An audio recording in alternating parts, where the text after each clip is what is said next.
कैसे तामीर हुए महल, कैसे खिश्त हुए संग, आइए जानते हैं शहर दिल्ली के बदलते रंग। कैसे तामीर हुए महल, कैसे खिश्त हुए संग, आइए जानते हैं शहर दिल्ली के बदलते रंग।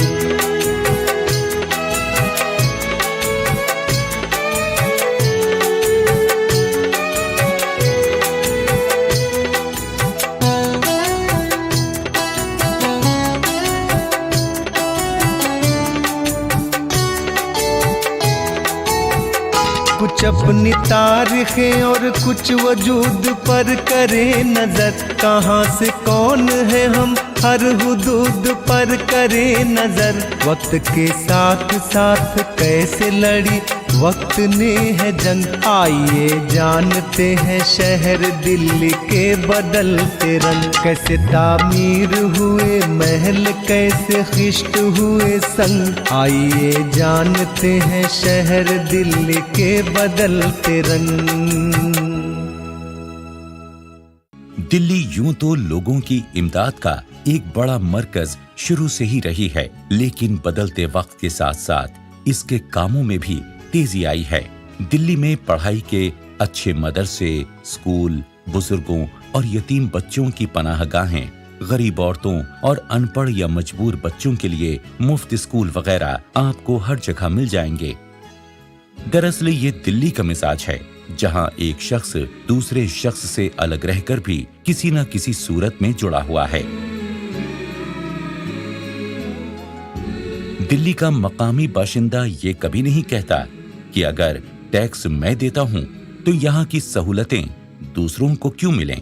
आसार कदीमा के तौर पर जो पहले सबूत मिले हैं, उनसे पता चलता है कि ईसा से 2000 साल कब्ल भी दिल्ली और उसके आसपास इंसानी बस्तियां मौजूद थीं। जबकि एक खास शहर दिल्ली नाम की पहचान के बगैर तो यहाँ आज की दिल्ली और इसके आसपास सदियों से इंसान बसते रहे हैं। हड़प्पा की खुदाई के कई नमूने इसकी तरफ इशारा भी करते रहे हैं। कैन किड्स पैलिएटिव केयर करने वाली एक इंसान दोस्त तंजीम है। शुरू में इसका मकसद उन बच्चों को मदद देना था जिनको कैंसर तशखीस किया गया हो।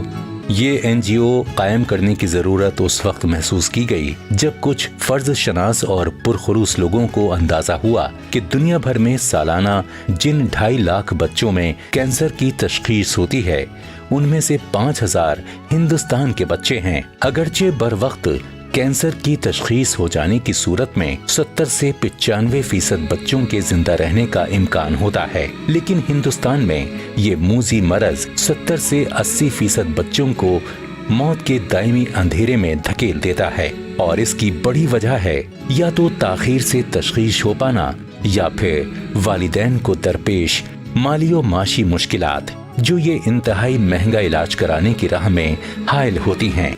अगर दिल्ली के बारे में एक बात सही जाननी हो तो वो ये है कि यहाँ गरीबी, परेशानी, बीमारी और कुदरती आफात से लड़ने का जज्बा हमेशा से ही बुलंद रहा है। आज भी दिल्ली की कई पिछड़ी बस्तियों में हमें ऐसे ही कुछ इमदादी ऑर्गेनाइजेशंस मिल जाएंगे। कैन किड्स का can kid day care transition home जुनूबी दिल्ली के गौतम नगर में वाक़ है। यहाँ 24 घंटे पैलिएटिव केयर का तरबियत याफ्ता अमला मौजूद होता है, जो दिल्ली के हेल्थ सर्विस डायरेक्टरेट में रजिस्टर है। यहाँ बैक वक्त 10 बच्चे रह सकते हैं। सेंटर में वो तमाम जरूरी सामान मौजूद है जैसा किसी भी नर्सिंग होम में होता है। बीमार बच्चों को कैंसर के सफर की हर स्टेज पर जिस्मानी के साथ साथ रूहानी और नफ्सियाती तक़वियत पहुँचाने की कोशिश की जाती है। कैन किड्स में हम 5 चीज़ें करते हैं। सबसे पहले तो हम can kids support unit setup करते हैं, और जैसे मैंने कहा कि हम चाहते हैं कि जहाँ पे भी बच्चों का इलाज हो उनको सभी सुविधाएं उपलब्ध हों। हम फैसिलिटीज़ सेटअप करते हैं। एक होम अवे फ्रॉम होम है, जहाँ पे जो अगर शहर से बाहर से परिवार आते हैं ट्रीटमेंट के लिए तो उनकी रहने की सुविधा उपलब्ध हो, और हॉस्पिटल में वो वार्ड की तरह एक्सटेंशन बन जाता है। अगर दिल्ली की तारीख के अवराक जरा कुछ पीछे पलटे जाएं तो हम देखते हैं कि अकीदत और सकाफत के हिमायती मौर्य भी दिल्ली की कशिश से बच नहीं सके। मौर्य दौर ईसा कबल 300 से यहाँ एक शहर की तरक्की होनी शुरू हुई। महाराज पृथ्वीराज चौहान के दरबारी शायर चंद बरदाई की हिंदी तख्लीक पृथ्वीराज रासो में तोमर राजा अनंगपाल को दिल्ली का कायम करता बताया गया है। ऐसा माना जाता है कि उसने ही लाल कोट की तामीर करवाई थी और महरौली के गुप्त दौर के लौह स्तंभ को दिल्ली लाया था। महाराज पृथ्वीराज चौहान को दिल्ली का आखिरी हिंदू बादशाह तस्लीम किया जाता है। ये और ऐसी ही कुछ और बातें दिल्ली की तहों में कैद हैं, मगर अब भी ठीक ठीक फैसले तक पहुंचना शायद बाकी है।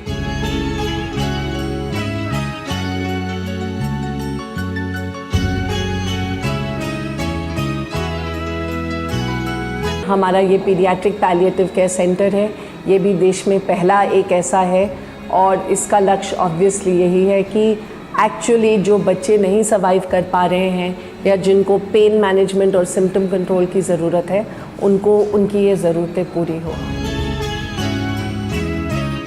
कैंसर ट्रीटमेंट में साइकोलॉजिकल सपोर्ट की बहुत ज़्यादा इम्पॉर्टेंस है, क्योंकि ट्रीटमेंट के दौरान ऐसे बहुत सारे इश्यूज सामने आते हैं जिनको अगर एड्रेस ना किया गया, रिजॉल्व ना किया गया तो उसके बहुत सारे नुकसान हो सकते हैं, बच्चों का इलाज छूट सकता है। एक खुशमीत है जिसका कि बोन कैंसर डायग्नोज हुआ था और उन्होंने 2 महीने इलाज करवाने के बाद फिर छोड़ दिया। रीज़न्स थे कि लड़की है, एक तो ये कि पता नहीं ठीक होगी या नहीं होगी, कैंसर ठीक होगा ही नहीं होगा, आगे क्या चल के होगा, शादी होगी क्या होगा, ज़िंदगी का क्या होगा, तो उन्होंने इलाज छोड़ दिया। उसके बाद फिर हमने एज अ सपोर्ट ग्रुप उनको अप्रोच किया और खुशमीत की फैमिली, पूरी फैमिली की काउंसलिंग की गई। खुशमीत की दादी, खुशमीत के जो माँ बाप हैं, उनको हमने इलाज की इम्पॉर्टेंस समझाई और उनको हमने बताया कि कैंसर का इलाज है। इसमें काफ़ी टाइम लगा उनको उस स्टेज तक आने में और वो इलाज के लिए तैयार हो गए। और अब खुशमीत एक टाइम पे जब उनकी फैमिली सोचती कि अब खुशमीत नहीं रहने वाली है, वो मर जाएगी, ठीक नहीं होगी, अब खुशमीत खुश है और माँ बाप भी सेटिस्फाइड हैं कि और अपने उस स्टेज पे उन्हें पछतावा है, लेकिन अब वो हमारी काउंसलिंग के बाद वो अब जी जान लगा करके खुशमीत का इलाज करवाने की पूरी कोशिश कर रहे हैं। ऐसा माना जाता है कि आज की तरक्की याफ्ता दिल्ली एक मुकम्मल दिल्ली बनने से कब्ल 7 बार उजड़ी और अलग अलग मकामात पर मुंतकिल की गई। इस बात की कुछ निशानियां, सबूत और आसार जदीद दिल्ली में अब भी देखे जा सकते हैं। दिल्ली के उस वक्त के बादशाहों ने दिल्ली की शक्ल को कई बार अपने अपने तरीके से बदला। मुगल बादशाह हुमायूं ने सरहिंद के पास जंग में अफगानों को शिकस्त दी और फिर बगैर किसी के एहतजाज के दिल्ली पर कब्जा कर लिया। हुमायूं की मौत के बाद हेमू विक्रमादित्य की क़यादत में अफगानों ने मुगल फौज को शिकस्त दी और फिर आगरा और दिल्ली पर एक बार फिर से नया परचम लहरा दिया। यानी दिल्ली बसती रही, उजड़ती रही, मगर टिकी रही। उसने कई परचम, कई तख्तो ताजों को देखा, कई जंगें देखी, मगर वो कायम रही किसी बावफा महबूब की तरह। दिल्ली ने कभी पुराने वक्त में बादशाहों की जंग में जख्मी फौजियों की तीमारदारी की है, तो कभी गुर्बत या हालात की जंग से हारे बीमार और परेशान लोगों का साथ शाना बशाना खड़े होकर दिया है।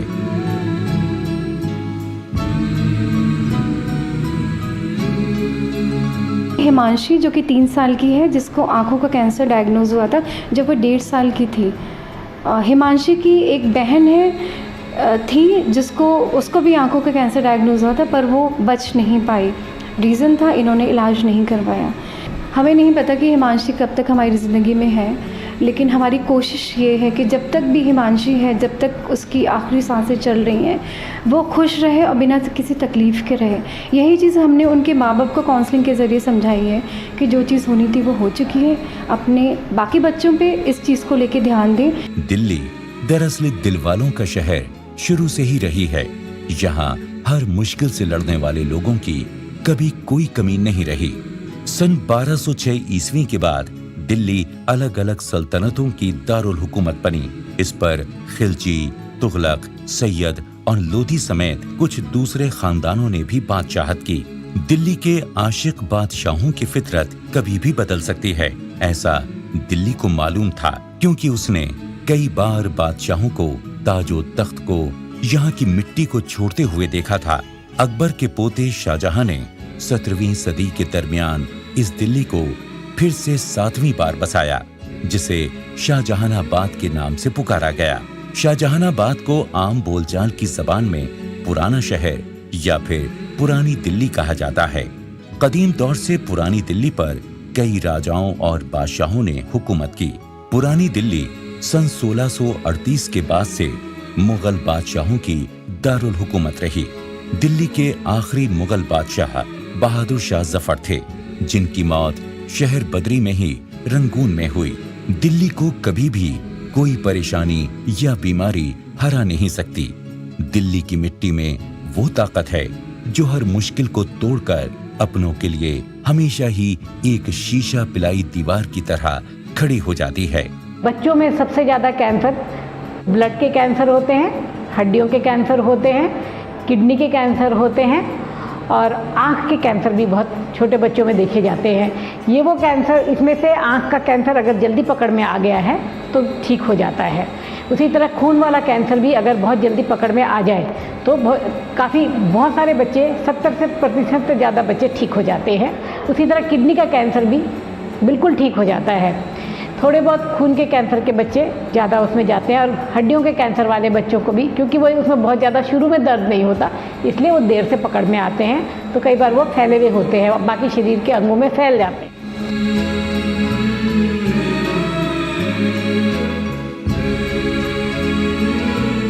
पहली चीज़ ये है कि बच्चों का कैंसर का इलाज है, इसको लाइलाज न माने और इलाज करवाएं। आपको बहुत सारे लोग मिलेंगे जो आपको ये राय देंगे कि भाई पैसा मत वेस्ट करो, आप इलाज में टाइम मत वेस्ट करो, क्योंकि इस बीमारी का कोई इलाज नहीं है। पर बच्चों की कैंसर की तरफ से उम्मीदें बहुत ज़्यादा हैं कि हम 5 साल बाद आपसे ये कह पाएंगे कि आपका बच्चा बिल्कुल नॉर्मल है, उसके अपनी नॉर्मल ज़िंदगी जीने की पूरी चांसेस हैं। तो इसको इलाज को छोड़िए नहीं और इलाज ज़रूर करवाइए। दिल्ली शुरू से ही दरअसल एक दूसरे का हाथ थामने की तरबियत रखती है। हर खित्ते, हर मुल्क, हर शहर से आकर लोग यहाँ बसते रहे हैं और फिर हमेशा के लिए दिल्ली के होकर रह गए। कोई भले ही कुछ भी कहे, मगर उसे खुद को दिल्ली का मकामी बाशिंदा कहलवाने में यकीनन फख्र महसूस होता है। नॉर्वे की नोबल इनाम कमेटी ने सन 2014 के नोबल इनाम बराए अमन का मुस्तहक कैलाश सत्यार्थी और मलाला यूसुफजई को करार दिया है। ये इनाम दबे कुचले नौजवानों और बच्चों के तालीमी हुकूक के लिए दिया गया। इस मकसद के काम करने वाली तंजीमों में एक मोबाइल क्रैश भी है।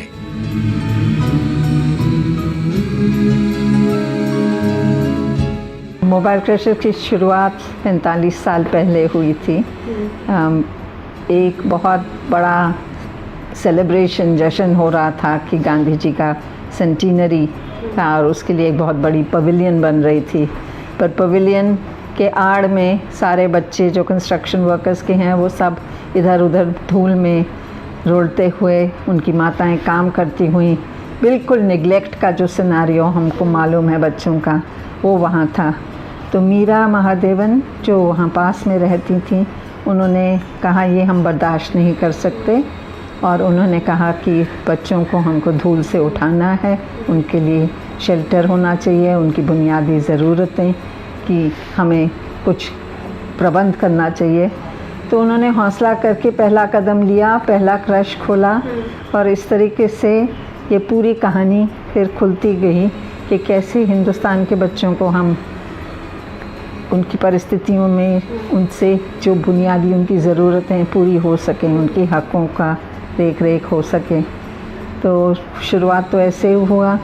ये जो गर्भ से लेके 6 वर्ष की जो नाजुक उम्र है, उसमें बच्चे की क्या नींव रखी जाती है, उसकी पूरी ज़िंदगी पे जो असर पड़ता है, उसकी दिमाग जैसे बनता है, उसकी भाषा पे, उसकी जैसे बच्चों की भाषा बढ़ती है, जैसे उनकी हिम्मत, उनकी सीखने की क्षमता होती है, उनके स्वास्थ्य, ये सब की नींव रखी जाती है।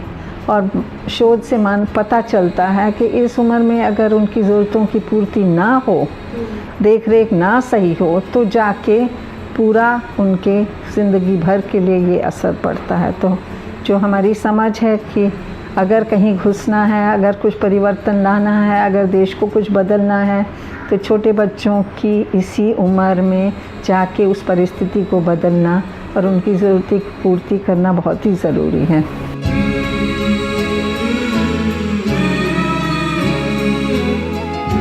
अठारह के फौजी इनकलाब के बाद दिल्ली पर बरतानवी हुकूमत कायम हो गई। अंग्रेजों के जरिए इस जंग आज़ादी की तहरीक को पूरी तरह से कुचलने के बाद अंग्रेजों ने आखिरी मुगल बादशाह बहादुर शाह जफर को रंगून भेज दिया। शुरू में अंग्रेजों ने कलकत्ते, जिसे आजकल कोलकाता के नाम से जाना जाता है, वहां हुकूमत की बागडोर संभाली। लेकिन बरतानवी हुकूमत के आखिरी दिनों में पीटर अजीम की सरपरस्ती में सोवियत रूस का असर भारत के खित्ते में तेजी से बढ़ने लगा, जिसकी वजह से अंग्रेजों को ये लगने लगा कि कलकत्ता, जो कि भारत के मशरिक में था, वहां से अफगानिस्तान और ईरान वगैरह पर सटीक तरीके से और आसानी से काबू नहीं किया जा सकता। आगे चलकर इसी वजह से सन 1911 में उस वक्त की बरतानवी दारुल हुकूमत यानी कलकत्ता को दिल्ली मुंतकिल कर दिया गया और फिर यहाँ कई जदीद तामीराती काम करवाए गए। 1947 में भारत की आज़ादी के बाद इसे सरकारी तौर से भारत की दारुल हुकूमत करार दे दिया गया।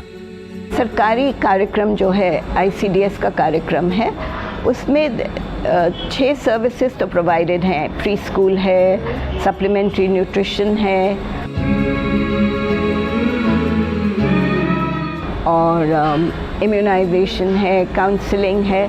परंतु जो बहुत महत्वपूर्ण चीज़ है स्पेशली छोटे बच्चों के लिए, 3 साल से जो छोटे हैं, वो है डे केयर, प्यार दुलार। जब माँ नहीं है वो बिल्कुल नहीं है। तो इसके लिए सरकार की सोच बदलनी पड़ेगी और मोबाइल क्रशेस का जो कार्यक्रम है वो हम काम कर रहे हैं ज़मीन पर।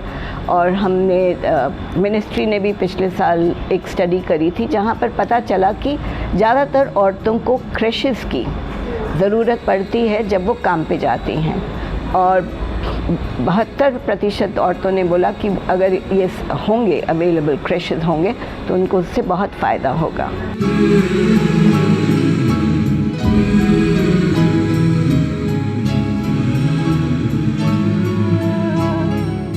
1947 में मुल्क की आज़ादी के बाद दिल्ली अचानक एक बड़ा शहर बन गया। रिज का इलाका शहरी तरक्की की नजर हो गया। जंगलात के कटने के नतीजे में मिट्टी का कटाव शुरू हुआ। 1982 तक 40% जंगलात खत्म हो गए। 1987 में दिल्ली का महकमा जंगलात कायम हुआ। 1991 में जसोला, भाटी और डेरा मंडी का इलाका सुप्रीम कोर्ट के हुक्म से वाइल्ड लाइफ सेंचुरी में तब्दील कर दिया गया। सुप्रीम कोर्ट ने बदरपुर के इलाके में तमाम कानों को भी बंद करा दिया, 3 गांवों की जगह तब्दील की और दोबारा दरख्त लगाने के अहकामात जारी किए।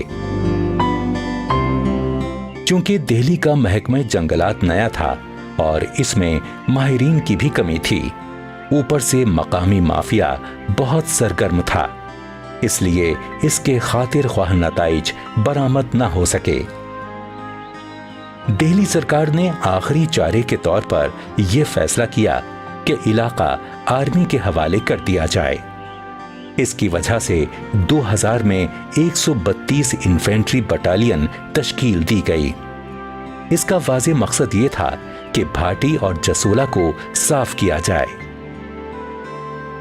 वहां की जंगलाती जिंदगी की हिफाजत की जाए और वहां नए जंगल लगाए जाएं। इसके जरिए वहां जंगलाती जिंदगी का तहफ़्फ़ुज़ हुआ और जमीन की ज़रख़ेज़ी में इजाफा हुआ। महकमा जंगलात के मशवरे से जमीन की जरखेजी और नमी की हिफाजत के लिए खंदकें खोदी गईं और सीढ़ीदार गड्ढे बनाए गए। इसकी वजह से सरसब्जी में इजाफा हुआ।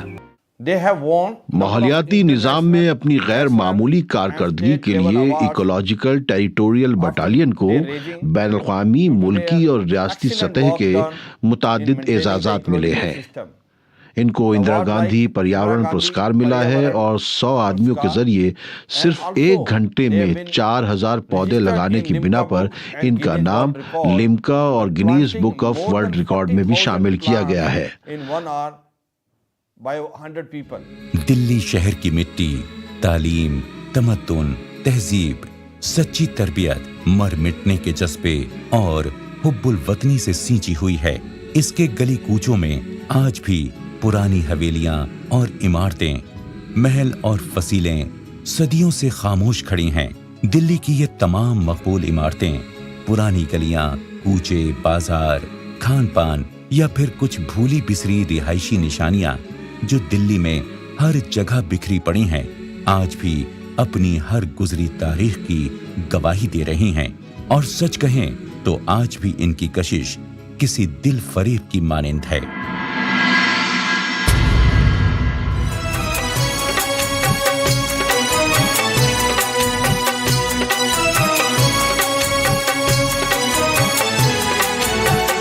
कैसे तामीर हुए महल, कैसे खिश्त हुए संग, आइए जानते हैं शहर दिल्ली के बदलते रंग। कैसे तामीर हुए महल, कैसे खिश्त हुए संग, आइए जानते हैं शहर दिल्ली के बदलते रंग।